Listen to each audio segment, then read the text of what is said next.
You tell yourself that you don't need dopamine detox, you can control yourself. But as soon as you wake up past your alarm, you go downstairs and you make yourself some cereal because it tastes so good, right?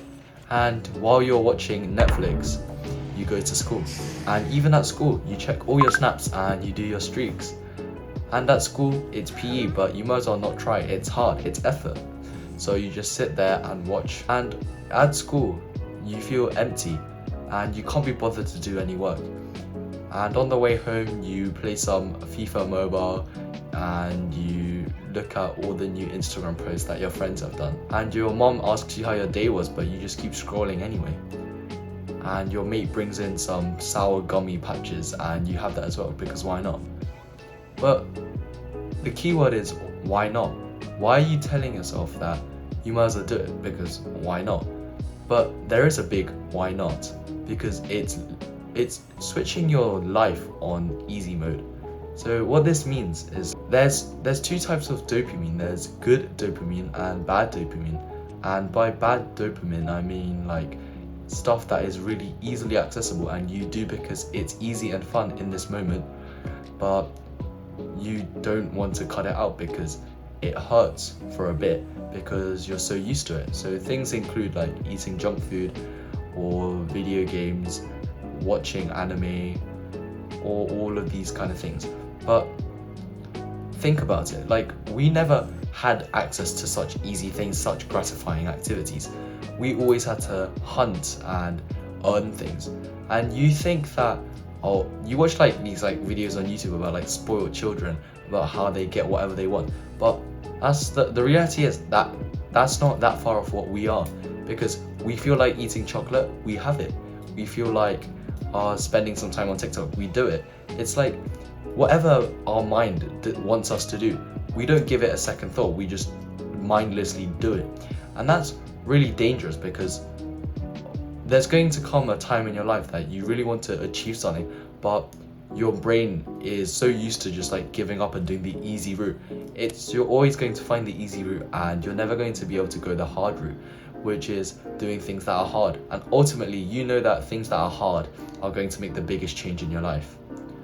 So I've talked about what dopamine detox is and why it's useful, but the real thing that everyone wants to hear is, how far do I need to go? Do I need to really cut out everything, or can I still do it in moderation? Well, I thought about this for a while, but I think it really depends from person to person, because if you know that if you can do it in moderation, and even while like, for example, playing video games, you're like telling yourself, okay, I want to play video games, but let me like finish this work I'm doing first, and then I'll allow myself some video games. But you'll know that if you're that type of guy who like just can't control himself, and like if you want to play video games, you'll literally like stop doing what you're doing to go play video games for like 5-6 hours. And it's the same for other things like eating junk food.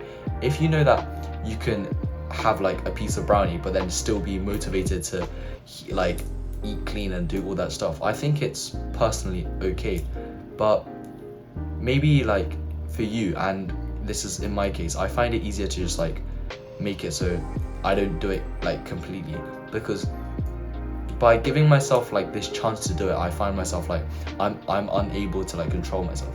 And I'm talking like this, like that, as if I'm clean, as if I can, as if I had done all of this correctly. But that's not the case. Like today earlier, like while I was going to school, after I had done like I was reading a book on my phone, but then someone sent me something, and then I knew I shouldn't open it, but I did, and then I scrolled on like Instagram Reels for a bit, and I knew that was bad, because even though I'm kind of like obsessed over like this dopamine detox thing, and maybe you are too, it's not like an easy fix that, even though you think about it a lot, it's not something that you can cut out because it's so easily accessible and it's everywhere. So I think reducing it bit by bit is the best strategy to do, especially that's the most general advice that everyone gives, because, well, it works firstly, and even though like the results you see might not be as satisfactory as if it was a sudden decrease, you like gradually become aware of the bad dopamine and you replace it with good dopamine. Because dopamine's not bad. It's a reward system in our brains that makes us want to achieve and do that thing more. So some examples of good dopamine is like when you hit a PR at like the gym, or you've hit like a goal of yours, you study really hard to get an A and you get the A. And that's that dopamine, because by reducing the bad dopamine and increasing good dopamine, and so the only hit of dopamine that you get is from the good ones, it makes you want to do the good ones more. And the good dopamine always comes from the good habits, so it's encouraging good habits, whereas it's saying that the bad habits are bad. So that's really what we want. So although many people just cut out the bad things and don't replace it with anything, it's obviously going to leave a hole. It's like you eat like a piece of cake but you don't replace it. It's like an obvious gap, like everyone's going to see that there's something missing. I think the thing that really worked for me, and it's really helpful, is to replace it with some good dopamine. Like you could pick up like going to the gym or a sports, or like really dedicate yourself on some goal. And by doing this, you would like slowly change your mind and brain into thinking that you can still get this good feeling of like happiness and drive, but not from like the bad unhealthy habits that aren't good for you.